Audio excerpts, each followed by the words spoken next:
Hello, good evening सभी students को। और आज अपने सूक्ष्म जीवों के बारे में जो टॉपिक अपना चल रहा था कि सूक्ष्म जीव जो है अपने दैनिक जीवन के अंदर, मानव के दैनिक जीवन के अंदर सूक्ष्म जीवों का जो महत्व है उसके बारे में पढ़ रहे थे। ठीक है, कुछ सूक्ष्म जीवों की अपने बात कर चुके थे और कुछ की आज करेंगे। तो आज का अपना मेन जो टॉपिक रहेगा वो क्या रहेगा, प्रतिजैविक, जिसको अपने क्या बोलते हैं, एंटीबायोटिक बोलते हैं। और आप लोग एंटीबायोटिक से भली भांति जो है वो परिचित हो। आप लोगों को पता है कि जब कभी भी हम बीमार पड़ते हैं तो अपने क्या करते हैं, डॉक्टर के पास जाते हैं और वहां से क्या लेते हैं, एंटीबायोटिक दवाइयां लेते हैं। ठीक है, तो आज बात करेंगे एंटीबायोटिक दवाइयों में ऐसा क्या है। ठीक है, और हर किसी को ये एंटीबायोटिक दवाई जो है वो नहीं दी जाती, किसी खास कंडीशन होने पर ही क्या दी जाती है, एंटीबायोटिक दवाइयां दी जाती है। तो बात करेंगे एंटीबायोटिक दवाइयां जो है पहले सूक्ष्म जीवों से बनती कैसे हैं। ठीक है, तो एंटीबायोटिक दवाइयों का बनने से पहले अपने को क्या पता होना चाहिए, इसका पता होना चाहिए इसकी डेफिनेशन क्या है, इसको परिभाषित कैसे कर सकते हैं, एंटीबायोटिक आखिर है क्या। तो मैं आपको बता दूं कि एंटीबायोटिक का मतलब, एंटी का मतलब होता है किसी के प्रति। ठीक है, या आपने बोल सकते हैं कि एंटी का मतलब क्या है, किसी के खिलाफ। अगर अपने किसी के खिलाफ है या अपने चीज कोई विरुद्ध है तो उसके क्या है, खिलाफ। एंटी का मतलब क्या हो गया, खिलाफ। और जैविक का मतलब क्या हो गया, जीव, यानी जीवों के खिलाफ। इसका मतलब क्या बनता है, जीवों के खिलाफ, यानी जीवों के खिलाफ है, जीवों की तरफ से, यानी जीवों के खिलाफ है। यानी कोई भी जीव, बैक्टीरिया है, किसी भी प्रकार का कोई फंगल इन्फेक्शन है, यानी किसी भी जीव के खिलाफ है ये। अगर अपने इसको लेंगे तो ये क्या करेगी, किसी भी रोग कारक, किसी भी जीवों को क्या करेगी, नष्ट करेगी। इसलिए अपने क्या करते हैं, एंटीबायोटिक का उपयोग करते हैं। तो एंटीबायोटिक क्या है, सूक्ष्म जीवों से निर्मित की जाती है। क्या किया जाता है, सूक्ष्म जीवों से निर्मित की जाती है। एंटीबायोटिक को किससे बनाया जाता है, सूक्ष्म जीवों के द्वारा, सूक्ष्म जीवों के द्वारा, सूक्ष्म जीवों के द्वारा बनाया जाता है, बनाया जाता है। सूक्ष्म जीवों के द्वारा क्या किया जाता है, इसको बनाया जाता है, निर्माण किया जाता है। यानी सूक्ष्म जीव इसका क्या करेंगे, निर्माण करेंगे, तथा ये क्या करेंगे, सूक्ष्म जीवों की वृद्धि को रोकता है या उसको नष्ट करती है। तथा ये सूक्ष्म जीवों की, सूक्ष्म जीवों की, सूक्ष्म जीवों की वृद्धि को रोकती है, रोकती है, यह आपने क्या बोल सकते हैं, नष्ट करती है। सूक्ष्म जीवों क्या करती है, नष्ट करती है। कौन, एंटीबायोटिक दवाइयां। ठीक है, अब समझते हैं इसको, क्या रीजन है इसका। देखो, सूक्ष्म जीव क्या कर रहे हैं, इसका निर्माण कर रहे हैं। यानी अभी अपने जो एंटीबायोटिक पढ़ेंगे, प्रतिजैविक पढ़ेंगे, उसमें सूक्ष्म जीव ही इसको क्या कर रहे हैं, बना रहे हैं। लेकिन ये क्या करती है, सूक्ष्म जीवों से बनने के बावजूद भी यह क्या करती है, सूक्ष्म जीवों की वृद्धि को रोकती है, या अपने ये बोल सकते हैं कि सूक्ष्म जीवों को मारती है। एंटीबायोटिक क्या है, एंटीबायोटिक ऐसे रासायनिक पदार्थ हैं। एंटीबायोटिक क्या है, ऐसे रासायनिक पदार्थ जो सूक्ष्म जीवों के द्वारा निर्मित किए जाते हैं और सूक्ष्म जीवों की वृद्धि को रोकते हैं या उनको नष्ट करते हैं। यानी इनको बनाने वाले तो सूक्ष्म जीव हैं, लेकिन ये क्या करते हैं, सूक्ष्म जीवों के ही खिलाफ है। इसलिए इसको क्या बोलते हैं, एंटीबायोटिक या प्रतिजैविक बोलते हैं। बात करते हैं दुनिया के अंदर प्रथम बार जो निर्मित किया गया था सूक्ष्म जीवों से एंटीबायोटिक, वो कौन सा है। तो आपने नाम सुना होगा पेनिसिलिन का। ठीक है, आपने किसका नाम सुना है, पेनिसिलिन का नाम जरूर सुना होगा, पेनिसिलिन। ठीक है, ये पेनिसिलिन क्या है, ये पेनिसिलिन एक प्रकार की एंटीबायोटिक दवाई है। ये क्या है, एंटीबायोटिक है, एंटीबायोटिक है, एंटीबायोटिक है। अब इस एंटीबायोटिक को कब बनाया गया, इसके पीछे एक चर्चित कहानी है। ये बोल सकते हैं कि एक हादसा हुआ था। ठीक है, सर अलेक्जेंडर फ्लेमिंग के साथ में। कब हुआ था हादसा, सर अलेक्जेंडर जो फ्लेमिंग वैज्ञानिक थे उनके साथ में, यूं मान लो कि एक हादसा हुआ था। वो स्ट्रेप्टोकोकस जीवाणु पे क्या कर रहे थे, परीक्षण कर रहे थे। वैज्ञानिक थे सर अलेक्जेंडर फ्लेमिंग। इसकी खोज का श्रेय जो है वो किसको जाता है, सर अलेक्जेंडर फ्लेमिंग को जाता है। ठीक है, थोड़ा सा अपने कर लेते हैं, उसके बाद समझते हैं। तो पेनिसिलिन जो है वो क्या है, एंटीबायोटिक कौन सी है, प्रथम खोजी गई, प्रथम खोजी गई। ये प्रथम खोजी गई क्या है, एंटीबायोटिक है। ठीक है, अगर बात करें इसको किसने खोजा था, तो इसको खोजा था सर अलेक्जेंडर। किसने खोजा था, सर अलेक्जेंडर फ्लेमिंग ने। फ्लेमिंग, सर अलेक्जेंडर फ्लेमिंग ने क्या किया था, इसको खोजा था। अगर बात करें कि एंटीबायोटिक शब्द की, एंटीबायोटिक शब्द से क्वेश्चन बना लेता है कि ये एंटीबायोटिक शब्द जो है, शब्द कौन सा शब्द, एंटीबायोटिक, एंटीबायोटिक, बायोटिक। एंटीबायोटिक शब्द जो है वो किसने दिया था, तो वैज्ञानिक आया था, क्या नाम था इसका, सलेमान। क्या बोल सकते हैं, सेलमैन, या इसको सलेमान सलेमान वैक्समैन ने क्या किया था, एंटीबायोटिक शब्द दिया था। यानी अपने को पहले पता नहीं था कि एंटीबायोटिक या इस प्रकार के रसायनों को क्या कहा जाता है, एंटीबायोटिक कहा जाता है। लेकिन वैज्ञानिक आए कौन से, सलेमान, और सलेमान ने क्या किया था, एंटीबायोटिक शब्द का प्रतिपादन किया था। इससे कंपटीशन एग्जाम के बारे में कभी सन पूछा नहीं है, लेकिन फिर भी अगर पूछ लेता है, कई बार सन के बारे से क्या आ जाता है, क्वेश्चन आ जाता है। तो इस चीज़ के अपने ध्यान में रखना है कि सलेमान जो है, इनका शब्द देने का जो सन था वो क्या था, 1942 के अंदर इन्होंने एंटीबायोटिक शब्द का प्रतिपादन किया था। ठीक है, ये बात आप विशेष तौर पे ध्यान रखोगे। आगे बात करते हैं, एंटीबायोटिक की प्रथम बार इसको खोजी गई थी, पेनिसिलिन है, सर अलेक्जेंडर फ्लेमिंग ने खोजी थी। अब बात कर लेते हैं कि सर अलेक्जेंडर फ्लेमिंग ने कैसे खोजी थी। कि सर अलेक्जेंडर फ्लेमिंग क्या कर रहे थे, स्ट्रेप्टोकोकस जीवाणु पर अपने प्रयोगशाला के अंदर क्या कर रहे थे, काम कर रहे थे।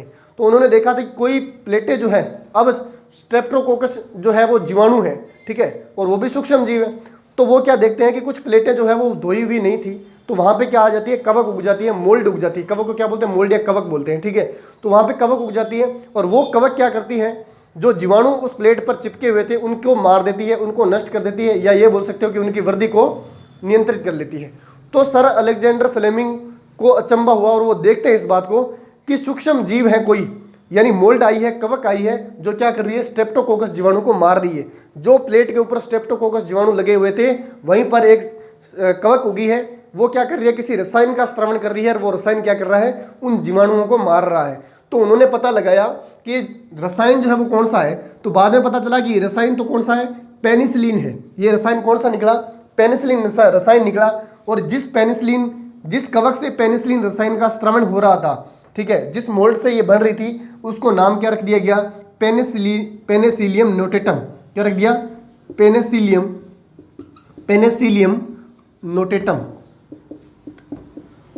ठीक है, पेनिसिलियम नोटेटम से क्या होता है, पेनिसिलिन औषधि, या अपने ये बोल सकते हैं कि एंटीबायोटिक औषधि प्राप्त होती है। तो ये उस टाइम के लिए रामबाण सिद्ध हो गया। कैसे कि इधर ही अमेरिका के अंदर द्वितीय विश्व युद्ध, ठीक है, द्वितीय विश्व युद्ध चल रहा था, और द्वितीय विश्व युद्ध के अंदर दवाइयां बनाई जा रही थी, और उस दौरान सैनिक तो घायल हो रहे हैं, युद्ध होगा तो सैनिक घायल होंगे। तो उस दौरान क्या हुआ कि पेनिसिलिन जो एंटीबायोटिक है, इसकी खोज हुई। तो इसका उपयोग जो है वो प्रथम बार कब किया गया था, द्वितीय विश्व युद्ध के दौरान। जो अमेरिकी सैनिक घायल हो चुके थे, उनके उपचार के लिए प्रथम बनाई गई पेनिसिलिन एंटीबायोटिक का क्या किया गया, उपयोग किया गया। ये बात विशेष तौर पे ध्यान रखनी है। पेनिसिलिन, ऐसा कोई स्टूडेंट हो ही नहीं सकता जो पेनिसिलिन के बारे में नाम नहीं सुना हो। ठीक है, और अलेक्जेंडर फ्लेमिंग का भी। ये कंपटीशन एग्जाम का सर्वोच्च क्वेश्चन है, ये मान सकते हो, गोल्ड पॉइंट मान सकते हो, या स्टार पॉइंट मान सकते हो। यानी हर एक कंपटीशन एग्जाम अगर पेनिसिलिन या एंटीबायोटिक से क्वेश्चन उठाता है तो सर अलेक्जेंडर का पूछेगा ही पूछेगा। कंपटीशन एग्जाम में पता नहीं कितनी बार यहाँ से क्वेश्चन, रिपीटेड क्वेश्चन उठता रहता है कि प्रथम खोजी गई एंटीबायोटिक कौन सी है। तो प्रथम खोजी गई एंटीबायोटिक पेनिसिलिन है। किसने खोजी थी, सर अलेक्जेंडर फ्लेमिंग ने खोजी थी। एंटीबायोटिक प्रथम खोजी गई है। शब्द एंटीबायोटिक किसने दिया था, तो सलेमान वैक्समैन ने दिया था 1942 के अंदर। इसका निर्माण जो है, इसका कवक के बारे में पूछ लेता है कि पेनिसिलिन जो है वो किस कवक से बनाई जाती है। तो ये एक प्रकार की कवक है, और इस कवक का नाम क्या है, इस कवक का नाम है पेनिसिलियम नोटेटम। इसको क्या बोलते हैं, पेनिसिलियम नोटेटम। ठीक है, नोटेटम। ठीक है, उसके बाद में अपने बात कर लेते हैं कि पेनिसिलिन जो है वो कवकों के, अपने पता है कवक भी सूक्ष्म जीव है, जीवाणु भी सूक्ष्म जीव है। तो कुछ पेनिसिलिन जो है वो कवकों से भी बनाई जाती है, और कुछ किससे बनाई जाती है, जीवाणुओं से भी बनाई जाती है। ठीक है, अब अपने बात कर लेते हैं थोड़ी सी जीवाणुओं के बारे में कि जीवाणु जो है वो किस किस प्रकार के क्या करते हैं, बनाते हैं। लेकिन उससे पहले थोड़ा सा पॉइंट अपने को क्या ध्यान में रखना है, उससे पहले थोड़ा सा पॉइंट ये देखना है कि अपना जो सर अलेक्जेंडर फ्लेमिंग है, इसने तो क्या किया था, एक हादसे के साथ में इस पेनिसिलिन की खोज कर दी और बता दिया कि इस प्रकार का रसायन है। कभी कभार क्वेश्चन क्या पूछ लेता है कि पेनिसिलियम जो एंटीबायोटिक है, इसकी पुष्टि किसने की थी। ठीक है, पुष्टि समझते हो ना, इसकी जांच पड़ताल पूरी तरह से किसने की थी कि ये पूरी तरह से मानव हित के लिए उपयोगी है। ठीक है, इसके बारे में किसने बताया था। तो ये क्वेश्चन इंपॉर्टेंट क्वेश्चन बनता है। तो किसने बताया था, 3 वैज्ञानिक आए थे। एक तो आया था अर्नेस्ट, कौन आया था, एक आया था अर्नेस्ट। ठीक है, एक तो आए थे अर्नेस्ट भाई साहब, दूसरे आए थे चैन, अर्नेस्ट चैन बोल देते हैं इसी को, तथा एक और आया था फ्लोरा, या फ्लोरे बोल सकते हैं, क्या बोल सकते हैं, फ्लोरे। ठीक है, तो ये तीन वैज्ञानिकों ने क्या की थी, तीन वैज्ञानिकों ने मिलकर क्या की थी, इस पेनिसिलियम या अपने बोल सकते हैं कि पेनिसिलिन एंटीबायोटिक की क्या की थी, पुष्टि की थी कि ये मानव हित के लिए क्या है, उपयोगी है। अब मानव हित के लिए उपयोगी है तो अपने काम में इसको ला सकते हैं, ये बात इन्होंने बताई थी। अब क्या हुआ, इन्होंने बताई, उसके बाद में क्या हुआ कि 1945 के अंदर, सन 1945 के अंदर इसको क्या दिया गया, नोबेल पुरस्कार दिया गया। अब नोबेल पुरस्कार किसको दिया जाएगा, तीन तो ये हो गए, और कौन सा हो गया, सर अलेक्जेंडर फ्लेमिंग हो गया। लेकिन सर अलेक्जेंडर फ्लेमिंग ने तो क्या की थी, इसकी खोज की थी, तो खोज का श्रेय भी इसको जाता है। तो 1945 के अंदर, ठीक है मैं यहाँ पे लिख देता हूँ, 1945 के अंदर कौन कौन, एक तो अर्नेस्ट, कौन आया था, एक तो आया था अर्नेस्ट, एक तो अर्नेस्ट चैन, अर्नेस्ट चैन तथा ये आपने ये लिखते हैं फ्लेमिंग, फ्लेमिंग तथा अर्नेस्ट चैन जो थे, इनको क्या मिला था, नोबेल पुरस्कार मिला था। इनको क्या मिला था, नोबेल पुरस्कार मिला, पुरस्कार कब मिला था, 1945 के अंदर मिला था। ये बात अपने को ध्यान में रखनी है। फ्लेमिंग तथा अर्नेस्ट चैन को क्या मिला था, नोबेल पुरस्कार दिया गया, किसके संदर्भ में, क्योंकि अर्नेस्ट चैन तथा फ्लोरे ने तो क्या किया था, इसके बारे में बताया था कि ये एंटीबायोटिक जो पेनिसिलिन है, इसका उपयोग मानव हित के लिए उपयोगी है, इसको काम में लाया जा सकता है, और ये रामबाण रसायन है, ठीक है, जो क्या करेगा, जीवों की वृद्धि को रोकेगा। तो ये बात किसने बताई थी, अर्नेस्ट तथा चैन और फ्लोरे ने। लेकिन पुरस्कार किसको मिला था, पुरस्कार मिला था फ्लेमिंग, अर्नेस्ट और चैन को। कब मिला था, 1945 के अंदर। तो ये होगी एंटीबायोटिक की कुछ इंपॉर्टेंट बातें, ले लीजिए एक बार इसका स्क्रीनशॉट। अब बात कर लेते हैं कि इसका निर्माण जो है वो सूक्ष्म जीव किस प्रकार से करते हैं, और कौन कौन से जो महत्वपूर्ण सूक्ष्म जीव हैं जो इसका निर्माण करते हैं। निर्माण से क्वेश्चन आ जाता है, बैक्टीरियाज के बारे में पूछ लेता है, तो इसका स्क्रीनशॉट ले लो, मैं इसको रफ कर देता हूँ।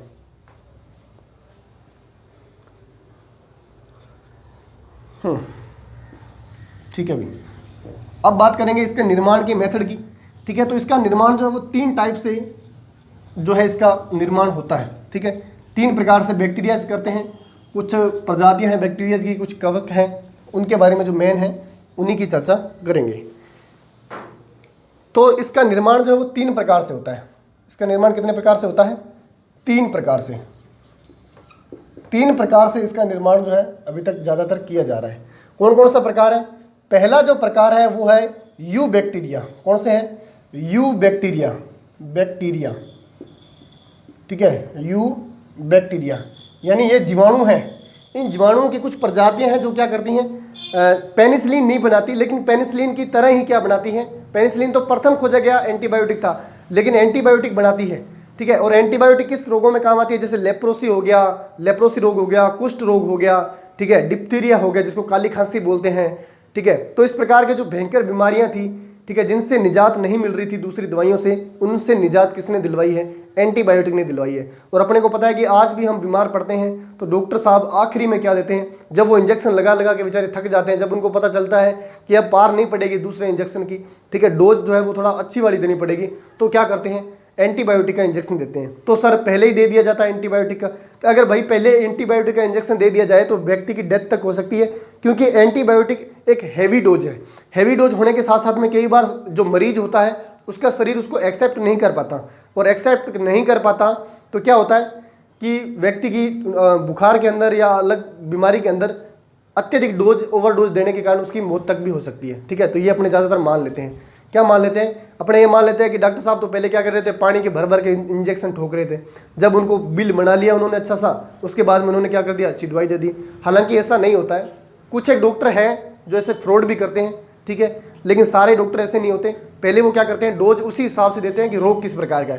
पहले थोड़ी सी कम डोज दी जाएगी, उसके बाद में 2 दिन के बाद थोड़ी अच्छी डोज दी जाएगी, थोड़ा ओवर डोज दी जाएगी, उसके बाद थोड़ी और डोज बढ़ाई जाएगी, इस प्रकार से, ताकि उसके शरीर को हानि ना हो। इसलिए वो क्या करते हैं, इतना थोड़ा सा टाइम लगा देते हैं। अगर बिना सोचे समझे एंटीबायोटिक दवाई दे दी जाए तो व्यक्ति की क्या हो सकती है, डेथ हो सकती है, ओवरडोज दवाइयाँ होती है।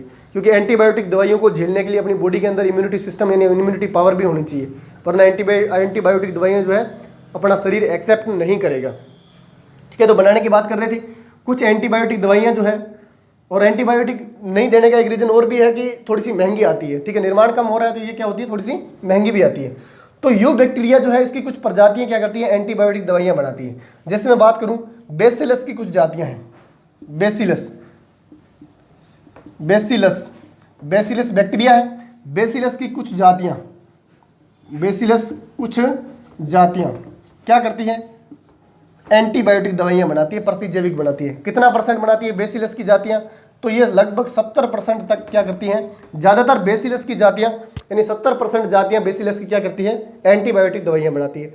दूसरा है स्यूडोमोनास, दूसरा बैक्टीरिया कौन सा है, स्यूडोमोनास, मोनास, ठीक है। ये स्यूडोमोनास की जातियां भी होती है। तो स्यूडोमोनास की जातियां जो है वो कितना बनाती हैं, लगभग 30% तक क्या बनाती है, एंटीबायोटिक निर्माण करती है। यानी स्यूडोमोनास की 30% तक जातियां क्या करती है, 30% तक एंटीबायोटिक का निर्माण करती है। बेसिलस की 70% तक करती है। लेकिन इनमें भी मेन एक इंपॉर्टेंट विशेष तौर पे ध्यान रखना, इसी बैक्टीरियाज के अंदर यू बैक्टीरियाज की बात कर रहे हैं, तो यू बैक्टीरियाज के अंदर एक बैक्टीरिया है जिसका नाम है बेसिलस सबस्ट्रियल, क्या बोलते हैं, बेसिलस सबट्रियस या सबट्रियम बोल सकते हैं, बेसिलस सबट्रियम।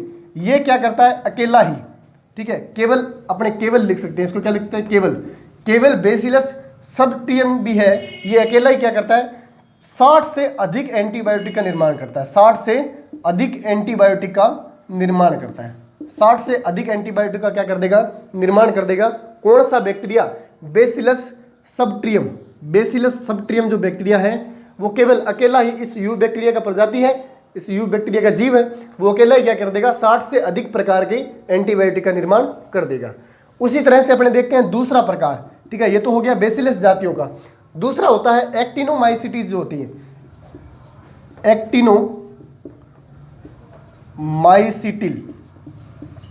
एक्टिनोमाइसिटिल की भी अलग प्रजातियां हैं, लंबवत होती है। तो ये बात करते हैं शाखित की, किसकी बात करते हैं, शाखित। एंटीबायोटिक एक्टिनोमाइसिटीज की शाखित प्रजातियों के अंदर कौन कौन से बैक्टीरिया जाते हैं, तो एक तो आपको ध्यान में रख लेना है स्ट्रेप्टोमाइसेरा। दूसरा ध्यान में रख लेना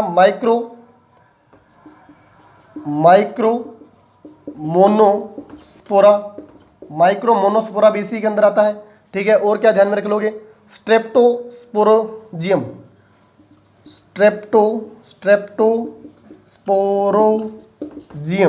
ये स्ट्रेप्टोस्पोरोजियम जो है ये भी किसके अंदर आता है, ये एक्टिनोमाइसिटीज शाखित के अंदर आता है, ठीक है। इसके अंदर स्ट्रेप्टोमाइसेस ग्राइसियम है, एक और है जिसे उसमें था ऊपर वाले में, तो इसके अंदर क्या है, केवल स्ट्रेप्टोमाइसियस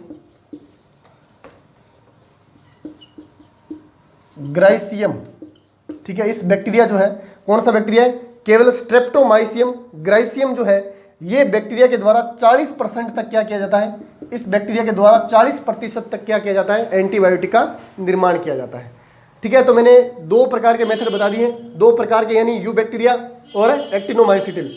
तो यू बैक्टीरिया के अंदर दो आती है, बेसिलस की जातियां क्या करती है, 70% तक बनाती है, स्यूडोमोनास की जातियां 30% तक बनाती है एंटीबायोटिक, और उसके अंदर केवल अकेला कौन है, बेसिलस सबट्रियम। ये बेसिलस सबट्रियम बैक्टीरिया जो है वो क्या करता है, 60% तक क्या करता है, एंटीबायोटिक का निर्माण करता है। वहीं पे दूसरा प्रकार देखें तो एक्टिनोमाइसिटीज जो है वो शाखित है, शाखित प्रजाति की बात कर रहे हैं। उसके अंदर स्ट्रेप्टोमाइसेरा, माइक्रोमोनोस्पोरा और स्ट्रेप्टोस्पोरोजियम, ये तीनों ही मिलकर क्या करते हैं, एंटीबायोटिक का निर्माण करते हैं। लेकिन इसके अंदर एक और बैक्टीरिया है, कौन सा, केवल स्ट्रेप्टोमाइसियम ग्राइसियम, ठीक है, ये अकेला ही क्या करता है, 40% तक क्या करता है, एंटीबायोटिक का निर्माण करता है। तो ये दो मेथड हो गए किसके, एंटीबायोटिक निर्माण के। इसके बारे में विशेष तौर पे ध्यान रखना, इसका एक बार स्क्रीनशॉट ले लो। उसके बाद में बची है कवक, तो कवक से देख लेते हैं कि किस प्रकार की जो है बनती है। हाँ ले लो, स्क्रीनशॉट ले लो, ठीक है, अभी रफ कर रहा हूं। अब बात कर लेते हैं कवक की। तीसरा जो मेथड इसका होता है वो कवक से बनती है। तीसरी जो प्रकार की बनती है वो कैसे बनती है, कवक से बनती है। तो तीसरा प्रकार जो आता है वो किस प्रकार से बनाई जाती है, इसको कवक से बनाई जाती है, ठीक है। और अपने को पता है पेनिसिलियम नोटेटम कवक थी, जिससे प्रथम विकसित पेनिसिलिन जो है प्रतिजैविक प्राप्त हुई थी। तो कवक से कौन कौन से बनाई जाती है, कौन कौन सी कवकें इसमें काम में आती है, अपने को पता है। एक तो आती है पेनिसिलियम, कौन सी आती है, पेनिसिलियम, एक तो पेनिसिलियम कवक जो है वो काम में आती है। एक सिफ्लोस्पोरा आती है, कौन सी आती है, सिफ्लोस्पोरा, स्पोरा, सिफ्लोस्पोरा, ये दो कवकें जो है आपको ध्यान में रखनी है। पेनिसिलियम और सिफ्लोस्पोरा जो है, या सिफ्लोस्पोरिन भी बोल सकते हैं इसको, सिफ्लोस्पोरिन या सिफ्लोस्पोरा एक ही बात है। तो ये कवकें जो है वो क्या करती है, पेनिसिलिन तो अपने को पता है पेनिसिलियम नोटेटम बनाती है, उसी प्रकार से सिफ्लोस्पोरिन जो है ये भी एंटीबायोटिक का निर्माण करती है। तो एंटीबायोटिक के बनाने के 3 मेथड है, कौन कौन सा, यू बैक्टीरिया, एक्टिनोमाइसीटी शाखित और कवकों के द्वारा एंटीबायोटिक जो है वो निर्मित की जाती है। और एंटीबायोटिक अपने जीवन के लिए बहुत ही ज़्यादा अहम भूमिका निभाती है। आज के संसार के अंदर अपने बोल भी नहीं सकते कि अपना संसार या अपना जीवन जो है वो एंटीबायोटिक दवाइयों के बगैर या एंटीबायोटिक रसायनों के प्रति संवेदनशील नहीं है, या इसके बगैर जो है अपना गुजारा हो सकता है। तो आई होप सो आपको अच्छे से एंटीबायोटिक समझ में आई होगी। किसी भी प्रकार का कोई भी अगर आपके डाउट दिमाग में आता है तो कमेंट बॉक्स के अंदर कमेंट करके मेरे को जरूर बताएं, आंसर उसका दिया जाएगा। मिलते हैं नेक्स्ट क्लास में नेक्स्ट नए टॉपिक के साथ में, तब तक के लिए थैंक यू सभी को।